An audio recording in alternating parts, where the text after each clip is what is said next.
저와 여러분들 가운데 넘치기를 바랍니다. 오늘 역대기 상 4장 9절 10절을 우리가 보았는데요. 야베스라는 이름을 다 들어보셨을 것입니다. 역대기 1장부터 8장까지는 사람들의 이름이 나열이 쭉 되어져 있어요. 조금 우리가 읽다 보면 어찌 보면 좀 지겨운 부분도 있고 왜 이름만 이렇게 나열했을까 그런 생각도 듭니다. 그런데 이것은 1장부터 보면 아담부터 시작하는 족보입니다. 아담부터 아브라함, 이스마엘과 에서, 그리고 에돔과 야곱, 그리고 12지파의 자손들이 기록되어져 있는 족보라고 할 수 있습니다. 오늘 본문의 역대기 4장은 유다 지파에 대한 족보 기록입니다. 역대상 4장 1절에 유다의 아들들로 그렇게 시작을 하지요. 그런데 이 아들들에 대해서 읽어 내려가다 보면 오늘 9절에 야베스라는 이름을 우리가 발견하게 됩니다. 본문은 야베스에 대해서는 다른 사람들보다 좀 짧지만 추가해서 야베스에 대해서 설명을 하고 있는 것을 볼 수 있습니다. 앞뒤를 살펴보아도 이 2절 이상을 할애해서 설명한 사람을 우리가 찾아볼 수 없습니다. 유독 야베스에게만 2절을 짧지만 2절을 할애해서 이렇게 설명을 하고 있습니다. 어떤 학자는 이 야베스에 대한 이 설명을 보고 죽은 사람들의 이름만 나열되어져 있는 이 곳에서, 이 가운데서 이 짧은 글이지만 마치 사막의 오아시스와 같다, 그렇게 표현을 했어요. 오아시스는 물이 있기 때문에 생명과도 같은 곳이죠. 아마도 이렇게 이야기하는 사람이 이 짧은 글 속에서 어떤 기쁨, 환희를 본 것 같아요. 계속 사람의 이름만, 죽은 사람의 이름만 보다가 이 야베스라고 하는 이름과 이분에 대해서 설명하는 것을 보고 아주 그 큰 감격을 받았던 것 같아요. 그래서 사막의 오아시스 같다, 시원함, 또 생명을 봄으로 이렇게 표현을 했던 것 같습니다. 본문은 야베스라는 이름의 뜻을 내가 수고로이 낳았다, 그렇게 설명하고 있습니다. 어머니가 아이를 고통과 슬픔 그리고 애통 가운데서 출생했다는 의미일 것입니다. 보통 느끼는 해산의 고통보다 더 큰 고통의 상태에서 출생을 했을 수도 있고, 출산 중에 둘 다 죽을 고비를 넘겼을지도 모르겠습니다.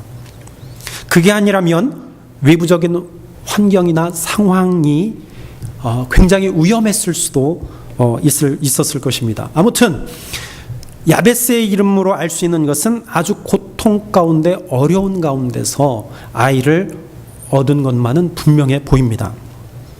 또 그에 대해서 소개하는 것은 본문 9절에 야베스가 그 형제들보다 귀중한 자라고 이렇게 소개하고 있습니다. 개역 한글에는 존귀한 자, 그렇게 되어 있습니다. 그런데 개역 개정 새 성경에는 귀중한 자, 그렇게 바꿔서 해석해 놓았습니다. 존귀한 자, 귀중한 자 같은 말입니다. 존귀한 자, 귀중한 자, 이 히브리어를 어떻게 써놨냐면 니키마드, 그렇게 써놓았습니다. 니키마드. 근데 이 기본 어근이요, 카바드입니다. 카바드. 이것은 무겁다, 비중이 크다라는 기본 뜻이 있습니다. 무겁다, 비중이 크다. 내 부모를 공경하라 했을 때 공경하라, 이것을 카바드라는 말로 썼고요. 그리고 독생자의 영광에서 헬라어로 영광의 독사인데 이것을 히브리어 카바드를 독사, 영광으로 해석해 놓은 것입니다. 카바드는 좋은 의미에서 부유한, 존귀하게 하다, 영화롭게 하다, 사람들로부터 존경을 받다, 영향력을 행사하다라는 뜻으로 쓰였습니다. 이로 보건대 야베스는 꽤 비중이 있는 일을 했거나 아니면 어떠한 어려움 속에서 그 어려움을 잘 극복해낸 사람, 그래서 많은 사람들로부터 존경받은 사람, 그리고 그로부터 더욱더 큰 영향력을 끼쳤던 사람, 그러한 인물로 우리는 볼 수 있습니다. 여러분, 귀중한 자, 존귀한 자, 칭찬 듣는 자가 되기를 바랍니다. 좋은 영향을 끼쳐서 사랑과 기쁨을 주는 그러한 사람이 되기를 바랍니다. 하나님을 영화롭게 하고 주변의 모든 사람들을 영화롭게 하는 그리스도인이 되기를 바랍니다. 사무엘처럼, 예수님처럼 하나님과 사람들에게 사랑받고 칭찬 듣는 그리스도인들이 되기를 주의 이름으로 축원합니다. 귀중한 자, 존귀한 자라는 동일한 단어로 언급된 다른 한 인물을 우리가 성경에서 찾아볼 수 있어요. 창세기 34장 19절에 보면 이렇게 말합니다. 이 소년이 그 일 행하기를 지체하지 아니하였으니 그가 야곱의 딸을 사랑함이며 그는 그의 아버지 집에서 가장 존귀하였더라. 여기서 한 소년을 가리켜 존귀한 자다 이렇게 말합니다. 여기서 존귀하다라는 말은 앞에서 설명드린 히브리어 단어 카바드로 쓰였습니다. 존귀한 이 한 소년의 이름은 바로 세겜입니다. 우리는 세겜에게 있었던 사건을 창세기 34장 전체에서 우리는 볼 수 있어요. 그의 사건을 우리가 읽어볼 수 있습니다. 세겜은 히위 족속 중 한 사람인 하몰의 아들로 소개합니다. 세겜은 자기 성읍 근처에 장막을 치고 산 야곱의 사람들과 거래하며 살았어요. 야곱이 야곱의 아들들과 세겜성 바로 직전에 이제 장막을 치고 살며 서로 거래하고 왕래하며 살게 되었습니다. 이때 세겜은요 야곱의 딸 디나를 보게 됩니다. 그리고 이 세겜이 야곱의 딸 디나를 보자마자 그를 사랑하게 되었습니다. 그의 마음을 빼앗겼습니다. 정말 사랑하는 사람이라면 정식으로 청혼을 하고 결혼부터 해야 마땅한데 세겜은요 그의 욕망을 참지 못하고 디나를 겁탈하고 맙니다. 그리고 난 이후에 그는 야곱에게 찾아가서 내가 디나를 너무나 사랑하니까 디나를 나에게 주십시오. 디나와 결혼하게 해 주십시오. 그렇게 이야기했습니다. 그는요 야곱에게 찾아가서 내가 잘못했습니다. 말 한마디 하지 않고 딸 디나를 나에게 달라. 내가 그를 사랑하니까 그와 결혼하도록 허락해 주십시오. 이렇게 이야기했어요. 야곱이 순순히 허락했을까요? 아니요. 허락하지 않았습니다. 야곱은요 세겜을 탐탁치 않게 생각했습니다. 이 사실을 알게 된 야곱의 아들들도 이방인들로 말미암아 우리가 모욕을 당했다라고 생각하고 그들은 분노했습니다. 그러면 왜 창세기 34장 19절에서 세겜을 가리켜 존귀한 자라고 했을까요? 이렇게 이야기할 수 있습니다. 세겜은요 단지 그 아비 집에서만 존귀한 자였다는 것이죠. 또한 그는 세겜 성 안에서만 존귀한 자였습니다. 왜 그랬을까요? 그에게는요 재력이 있었습니다. 권력도 있었습니다. 많은 사람들을 자기 마음대로 움직일 수 있는 사람이었습니다. 그는요 자신이 가진 것으로 말미암아 사람들로부터 존귀함을 받은 자였습니다. 다시 말하면 인간적인 관계 속에서만 존귀한 자였다라는 것이죠. 가장 존귀하다라는 표현으로 모아서 그가 얼마나 큰 영향력을 행사했는지 알 수 있어요. 가장 존귀한 가장 존귀한 자였다. 그의 가정에서 그의 성에서 가장 존귀한 자였다. 앞에서 존귀한 즉 카바드의 좋은 의미를 말씀드렸는데요. 이 단어는요 좋은 의미뿐만 아니라 나쁜 의미로도 해석이 됩니다. 무겁다는 것이 원래 뜻이에요. 무겁다. 여기에 짐, 엄한, 둔한, 무겁게 하다, 좀 더 고통을 주다, 누를 끼치다, 스스로 높이다. 이러한 뜻으로도 쓰였습니다. 좋은 의미로 부유함을 더 무겁게 하다. 이런 뜻으로 쓰이기도 하고 나쁜 의미로 짐 또는 고통을 더 무겁게 하다라는 뜻으로도 쓰인다는 거예요. 전혀 반대이지요. 그러므로 우리는 존귀한 자, 귀중한 자를 구분할 수 있습니다. 야베스는 좋은 의미로 존귀한 자였지만 세겜은 나쁜 의미로 존귀한 자였다는 것이죠. 나쁜 의미로 어떻게 존귀한 자가 될 수 있느냐. 보세요. 선한 공동체에서는 선한 일을 많이 해야 존귀한 자가 됩니다. 존경을 받아요. 악한 공동체에서는 최대한 악한 일을 많이 해야 존경받아요. 부러워해요. 깡패 집단을 한번 생각해 보세요.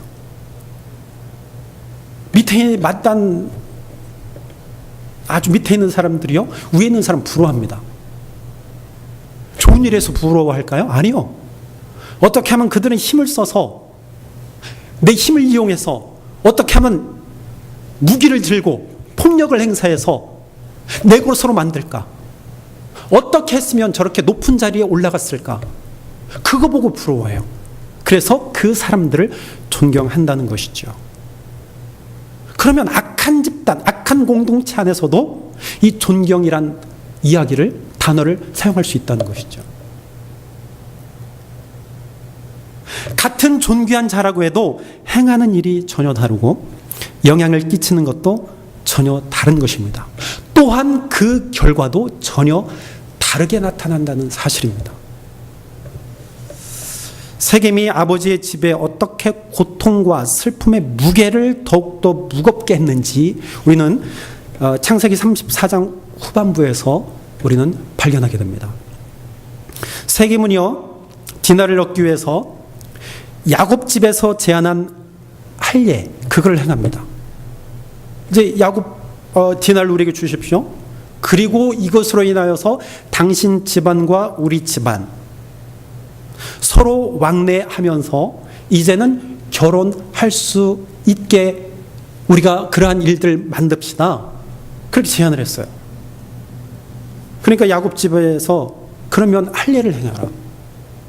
우리 민족은 할례를 행하는 것이 전통이기 때문에 꼭 해야 된다. 만약에 우리 집안과 서로 소통하고 혼례를 할 거면 당신들 할례를 행하십시오. 그렇게 제안을 합니다. 세겜은요, 그 제안을 받아들입니다. 자신뿐만 아니라 아버지, 그와 속한 집안, 내 모든 남자, 그리고 그가 사는 모든 성읍의 남자들까지 할례를 행하게 합니다. 그런데 이것이 문제가 됩니다. 할례를 행하는 고통으로 인해서 움직이지 못할 때 이 야곱의 아들들이요, 성읍을 습격합니다. 그들이 습격할 때 하물과 세겜과 그 성읍에 있는 모든 남자들이 몰살당합니다. 세겜은요, 존귀한 사람이긴 한데 자신과 집안 그리고 그가 머무는 성읍에 이르기까지 고통과 슬픔의 무게를 더한 자였습니다. 세겜은요, 자신의 뜻을 이루기 위해서 공동체의 희생을 강요했고요, 결과적으로 그 희생으로 말미암아 죽음을 가져왔습니다. 가장 존귀한 자가 가장 큰 슬픔의 무게를 더한 자였습니다. 여러분, 세겜과 같은 존귀한 자가 되지 마십시오. 야베스처럼 존귀하고 귀중한 자가 되기를 바랍니다. 고통과 슬픔, 애통의 눈물을 더욱더 무겁게 하는 사람이 되지 말고 하나님을 영화롭게 하고 부유함을 더하고 정말 존경을 받으며 기쁨과 즐거움의 찬송과 복을 더욱더 무겁게 하는 귀중하고 소중하고 존귀한 자가 되기를 주님 축원합니다. 무엇을 무겁게 하며 사는 것인가? 무엇을 더하며 살게 될 것인가? 여러분, 우리는 이 세겜과 야벳을 통해서 우리가 어떠한 길을 나아가야 할 것인지 우리는 분명히 알 수 있습니다. 그렇다면 세겜과는 다르게 무엇이 야벳을 귀중한 자로 부르게 했던 것인가? 야벳과 그의 형제들은 모두 귀중한 자였던 것을 볼 수 있습니다. 야벳뿐만 아니라 그의 형제들도 모두가 다 귀중한 자였어요. 그러나 본문은요, 야벳을 가리켜서 형제들보다 조금 더 귀중한 자 이렇게 표현했습니다. 조금 더. 영어로 보니까 more honorable 그렇게 했어요. 형제들보다 조금 더 귀중하고 소중한 자, 존귀한 자. 야베스가 그의 형제들보다 조금 더 귀중한 자로 인정받게 된 것을요, 우리는 본문 10절을 통해서 알 수 있습니다. 여러분, 야베스가 존귀한 자로 인정받을 수 있었던 것은요, 그가 기도의 사람이었다는 것입니다. 그가 기도의 사람이었어요. 다른 것이 아니에요. 딱 하나, 그가 형제들보다 귀중할 수 있었던 것은 기도 때문입니다. 야베스가 고통 가운데 태어났다는 사실, 태어났다고 말했습니다. 내가 고통 중에 태어났다. 고난 중에 태어났다. 애통 중에 태어났다. 그러나 우리는 이렇게 생각해 볼 수 있습니다. 그가 태어났을 때뿐 아니라 그 이후에 인생 전체가 고통이었을 수 있었다는 것이죠. 환난에서 벗어나게 하시고 근심이 없게 해달라고 그가 기도합니다. 이러한 것을 볼 때 그의 삶이 결코 순탄치 않았음을 알 수 있습니다. 그럼에도 불구하고 야베스는요, 고통과 환난 가운데서도 기도했다는 것이죠. 야베스는 간절함으로 기도했습니다.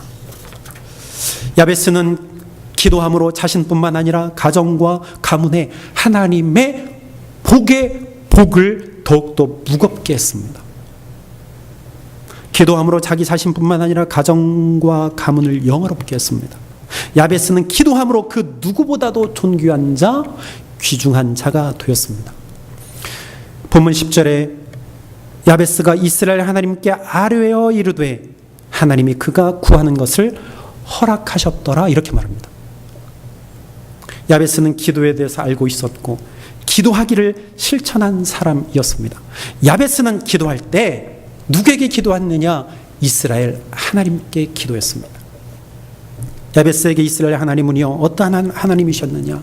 내 조상들의 하나님이었습니다. 나의 조상의 하나님, 내가 바라보았던, 내가 존경했던 그 조상의 하나님. 또한 야베스에게의 하나님은요, 백성들을 승리로 이끄시고 놀라운 역사를 이루시는 하나님, 또한 구원하시는 하나님, 특히 이스라엘과 더불어서 영원한 언약을 맺으시는 하나님으로 그가 믿었다는 거예요. 영원한 언약이 뭐예요? 이 영원한 언약은 성경에 누누이 강조되어지고 있는 말씀이에요. 나는 너의 하나님이 되고 너희는 나의 백성이 되리라. 이게 영원한 언약이에요. 이거는 한 시대에 끝나는 것이 아니고 이스라엘이 이어져오는 그 역사 가운데 하나님께서 끊임없이 말씀하시는 언약입니다. 나는 너의 하나님이 되고 너희는 나의 백성이 되리라. 야베스는요, 이 언약의 말씀을 믿었습니다. 이 언약을 의지했습니다. 그래서 그 여호와 하나님께 기도했습니다. 결국 야베스는요, 사람들로부터 존경받는 자가 되었고 무엇보다 하나님께 귀중한 자라 인정받게 되었습니다. 야베스는 하나님께 기도함으로 그의 주변에 하나님의 복과 은혜의 무게를 더했습니다. 야베스는 하나님께 기도함으로 하나님이 주시는 부유함과 풍성함의 무게를 더해 갔습니다. 야베스는 이렇게 기도합니다. 본문 10절에 주께서 내게 복의 복을 주시려거든 나의 지역을 넓히시고 주의 손으로 나를 도우사 나로 환난을 벗어나 내게 근심이 없게 하옵소서 하였더니 하나님이 그가 구하는 것을 허락하셨더라. 야베스는요, 긴박하고 절박한 기도를 하나님 앞에 드렸습니다. 자신의 인생을 하나님께 맡기며 앞날에 하나님의 은혜를 바라보고 하나님 앞에 기도했습니다. 그랬더니 하나님이 들으셨다고 말씀합니다. 여러분, 우리가 시편에서 보면은요, 그 기자들이 하나님 앞에 기도합니다. 그 기도들을 살펴볼 때 항상 미래의 은혜를 바라보고 간구했던 것을 볼 수 있습니다. 미래에 주실 은혜를 바라보고 그들이 하나님 앞에 간절함으로 기도했어요. 그들은요, 도움이 필요할 때 하나님 앞에 은혜를 구했습니다. 시편 30편 10절에 보니까 여호와여 들으시고 내게 은혜를 베푸소서, 여호와여 나를 돕는 자가 되옵소서, 그렇게 기도합니다. 그들은요, 또한 약할 때 은혜를 구했습니다. 시편 86편 16절에 내게로 돌이키사 내게 은혜를 베푸소서. 주의 종에게 힘을 주시옵소서. 약할 때 주님 나에게 힘을 주시옵소서. 그들은요 또한 치유가 필요할 때 하나님 앞에 은혜를 구했습니다. 시편 6편 2절에 보니까 여호와여 내가 수척하였사오니 내게 은혜를 베푸소서. 여호와여 나의 뼈가 떨리오니 나를 고쳐주시옵소서. 여러분들의 육신이 아프고 또 힘듭니까? 하나님 앞에 구하세요. 구하라고 말씀하시잖아요. 치료해 하나님 치료해 주실 것입니다. 또한 시편의 기자들은요 원수로부터 괴롭힘을 당할 때도 은혜를 구했습니다. 시편 9편 13절에 보니까 여호와여 내게 은혜를 베푸소서. 나를 미워하는 자에게서 받는 나의 고통을 보시옵소서. 그들은요 외로울 때도 은혜를 구했습니다. 시편 25편 16절에 주여 나는 외롭고 괴로우니 내게 돌이키사 나에게 은혜를 베푸시옵소서. 내가 혼자일 때라고 생각될 때가 있습니까? 하나님을 바라보세요. 여러분들은 절대로 혼자가 아닙니다. 많은 사람들은 나를 외면해도 하나님은 나를 보고 계시다는 거예요. 하나님 외로운 나를 보시옵소서. 은혜를 베풀어 주옵소서. 여러분 시편의 기자들은 또 슬플 때도 은혜를 구했습니다. 시편 31편 9절에 보니까 여호와여 내가 고통 중에 있사오니 내게 은혜를 베푸소서. 내가 근심 때문에 눈과 영혼과 몸이 쇠해져 가고 있습니다. 그들은요 또 죄를 지을 때도 은혜를 구했습니다. 시편 41편 4절에 보니까 내가 말하기를 여호와여 내게 은혜를 베푸소서. 내가 주께 범죄하였사오니 나를 고쳐주시옵소서. 내 죄를 용서하시옵소서. 기도하는 것이죠. 그들은요 또 이렇게 기도합니다. 하나님의 이름이 모든 민족들 가운데 높임받기를 갈망할 때도 그들은 하나님께 은혜를 간구했습니다. 시편 61편 1, 2절에 이렇게 말합니다. 하나님은 우리에게 은혜를 베푸사 복을 주시고 그의 얼굴빛을 우리에게 비추사 주의 도를 땅 위에 주의 구원을 모든 나라에 알리소서. 누구를 통해서? 나를 통해서, 우리를 통해서 하나님 알려주시옵소서. 나를 통해서 일하시옵소서. 시편의 기자들은요 하나님의 은혜를 구했습니다. 미래에 주실 은혜를 바라보고 하나님 앞에 기도했습니다. 어떠한 상황 가운데서 그들은 항상 하나님 앞에 기도했습니다. 여러분 기도는요 우리에게 주신 은혜에 대한 확실한 믿음을 갖게 합니다. 우리가 행하는 모든 일들과 하나님 나라를 향한 사역들은요 우리의 기도에 의해서 유지가 된다는 사실을 기억하시길 바랍니다. 우리가 하는 일 어떻게 의지가 돼요? 내가 기도하기 때문에 유지가 되는 거예요. 하나님 나라의 사역들, 일들 우리가 기도함으로 그 사역들이 유지되는 거예요. 그럼 우리가 어찌 기도하지 않을 수 있겠습니까? 그럼 우리는 기도하는 것입니다. 여러분들의 삶 가운데 어떤 어려움들이 있습니까? 하나님께 기도하시길 바랍니다. 여러분들의 기도로 말미암아 여러분들의 거룩한 삶이 유지됩니다. 여러분들의 기도로 말미암아 여러분들의 가정이 유지되는 것입니다. 여러분들의 기도로 말미암아 우리 교회가 유지되는 거예요. 하나님께 기도함으로 존귀한 자가 되시길 바랍니다. 하나님은 야베스의 기도를 들으시고 기도의 제목대로 허락하셨습니다. 이것처럼 하나님 오늘도 우리의 기도를 들으시고 허락하여 주실 것입니다. 세상에서 왜 그리스도인들이 그리도 쉽게 무기력해집니까? 왜 그리도 쉽게 무너집니까? 왜 그렇게 쉽게 주저앉습니까? 기도하지 않기 때문입니다. 하나님 앞에 기도하지 않기 때문이에요. 여러분 하나님 앞에 기도하시길 바랍니다. 하나님의 이름을 부르시길 바랍니다. 하나님이 들으십니다. 여러분들이 기도하면 하나님이 여러분들로 말미암아 여러분들의 주변에 있는 모든 사람, 모든 공동체에 하나님의 복과 은혜와 사랑과 부유함을 더하게 하실 것입니다. 여러분들을 통해서, 여러분들의 기도를 통해서 나뿐만 아니라 주변에 있는 사람, 가정, 공동체, 교회, 하나님의 사랑, 은혜, 복을 더해 주실 것입니다. 나를 통해서, 나의 기도를 통해서 하나님께서 하신다는 것입니다. 이것은요, 하나님을 영화롭게 하는 것이고 우리 모두에게는 기쁨이 되는 일입니다. 여러분, 세겜과 같이 집안에서만 그리고 사람들에게서만 존귀한 자가 되지 말고 야베스처럼 하나님을 의지하여 기도함으로 하나님 보시기에 존귀한 자가 되기를 주님으로 축원합니다. 여러분들의 삶이 분주하고 바쁩니까? 그럴수록 더욱더 하나님 앞에 기도하는 사람이 되기를 바랍니다. 루터는 이렇게 말했습니다. 나는 무척 바쁩니다. 그러므로 나는 더욱더 기도합니다. 루터의 고백이에요. 나는 할 일이 너무 많아요. 너무 분주합니다. 그렇기 때문에 나는 더욱더 하나님께 기도합니다. 기도가 사는 길이라는 거예요. 기도가 나를 일으켜 세운다는 고백이지요. 그가 종교의 계획을 일으키고 또 그 계획에 따라서 후속 일들을 할 수 있었던 것은 기도 때문이라는 거예요. 여러분들의 사업에 문제가 있습니까? 가정에 문제가 있습니까? 물질에 문제가 있습니까? 여러분 자신에게 문제가 있습니까? 하나님께 기도하십시오. 하나님께 우리의 모든 문제를 고백하면 하나님께서 우리의 문제를 보시고 해결할 수 있는 능력과 힘을 주실 것입니다. 문제가 없습니까? 문제가 없다고 생각하십니까? 그러면 하나님께 찬송하시길 바랍니다. 하나님은 자기 백성을 결코 버리시는 일이 없습니다. 하나님께서는 자기 백성에게 힘을 주시고 자기 백성에게 평강의 복을 주시는 분입니다. 하나님께 기도를 드림으로 하나님의 복과 은혜를 더욱더 무겁게 한 귀중한 자가 되기를 바랍니다. 세겜은요, 앞에 놓여 있는 디나와의 결혼, 그것만 목표로 하며 살았어요.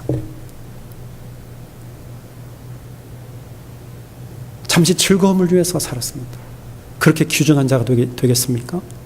그렇게 존귀한 자가 되겠습니까? 그의 결국은요, 멸망이에요. 그러나 목표를 하나님 앞에 두고 기도하는 자로 살았던 야베스는요, 하나님께서 그의 기도를 들으시고 모든 기도에 응답하시고 모든 기도의 제목을 허락하셨더라 말씀합니다. 이것은요, 비단 야베스에게만 주어진 복이 아니라 하나님은 그를 통하여서 그의 가정, 그의 가문, 그의 성읍, 그의 민족에게 복이 되게 했습니다.